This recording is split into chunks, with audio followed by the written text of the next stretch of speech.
बहुत समय पहले की बात है। पुराने चाइना के नॉर्थ प्रोविंस में 3 मॉन्क रहते थे। उनका नाम किसी को नहीं पता है, क्योंकि उन्होंने कभी अपने बारे में कुछ बताया ही नहीं। उन्होंने कभी किसी बात का जवाब नहीं दिया। चीन में बस उन्हें 3 हंसते हुए भिक्षुओं के नाम से जाना जाता था। वे तीनों सिर्फ एक ही काम करते, एक गांव में प्रवेश करते, बाजार के बीचों बीच खड़े होते और हंसना चालू कर देते। वे अपने पूरे अस्तित्व के साथ हंसते। अचानक लोगों का ध्यान उनकी तरफ खींचा चला आता और धीरे धीरे उनके चारों तरफ एक बड़ी भीड़ इकट्ठा हो जाती।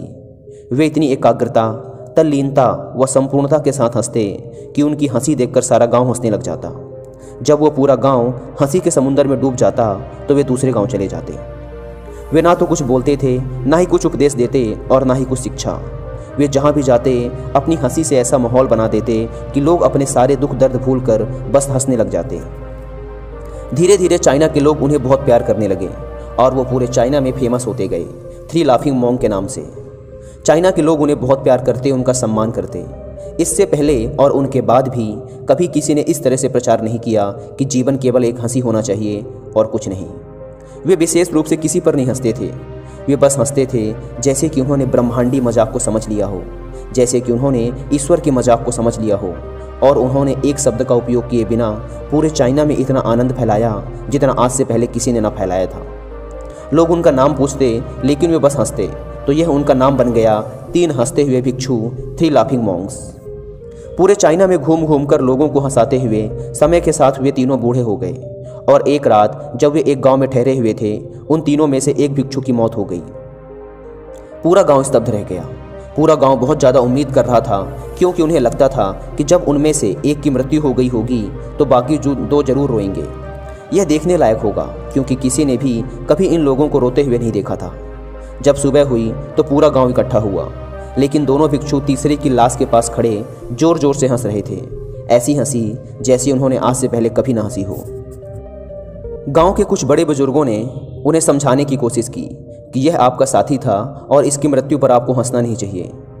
तब उस दिन पहली बार उन भिक्षुओं ने लोगों से बात की और कहा, हम हंस रहे हैं क्योंकि यह आदमी जीत गया है। हम हमेशा सोचते थे कि पहले कौन मरेगा, लेकिन इस आदमी ने पहले मरकर हमें हरा दिया। हम अपनी हार व इसकी जीत पर हंस रहे हैं। इसके अलावा यह कई वर्षों तक हमारे साथ रहा। हम एक साथ हंसे, हमने एक दूसरे की मौजूदगी, उपस्थिति का आनंद लिया। उसे अंतिम विदा देने का इससे बेहतर तरीका और क्या हो सकता है। हम केवल हंस सकते हैं। लेकिन पूरा गांव उदास था। जब मृत भिक्षु के शरीर को अंतिम संस्कार के लिए चिता पर लिटाया गया तो सारे गांव वालों को एहसास हुआ कि शेष 2 भिक्षु केवल मजाक नहीं कर रहे थे, वह तीसरा जो मृत था वह भी हंस रहा था। चीन में यह प्रथा थी कि जब एक इंसान की मृत्यु हो जाती थी तो उसके पुराने कपड़े उतारकर उसे नहला धुलाकर उसे नए कपड़े पहना दिए जाते थे। लेकिन मरने से पहले उस भिक्षु ने अपने साथियों से अपने कपड़े ना बदलने के लिए कहा था। तीसरे भिक्षु ने कहा था, मुझे स्नान मत करवाना, क्योंकि मैं कभी अशुद्ध हुआ ही नहीं। मेरे जीवन में इतनी हंसी आई कि कोई अशुद्धता जमा ही नहीं हो सकती थी। मैंने कोई धूल जमा नहीं की है। हंसी हमेशा युवा और ताज़ा होती है, इसलिए मुझे नहलाकर मेरे कपड़े मत बदलना। जब उस तीसरे भिक्षु के शरीर पे आग लगाई गई तो गांव वालों को पता चला कि उस भिक्षु ने मरने से पहले अपने कपड़ों में कुछ पुराने चीनी पटाखों को छिपा रखा था, जो आग लगने के बाद फटकर आसमान में रंग बिरंगे कलरों में फैल गए।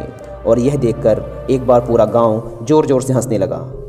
तो इस तरह से वह तीसरा मॉन्क मरने के बाद भी सारे गांव वालों को हंसा गया। और यह देखकर शेष दोनों भिक्षुओं ने कहा, चालाक आदमी, तुम मर चुके हो, लेकिन तुमने हमें एक बार फिर हरा दिया। तुम्हारे द्वारा गांव वालों के चेहरों पर पैदा की गई यह हंसी आखिरी हंसी थी।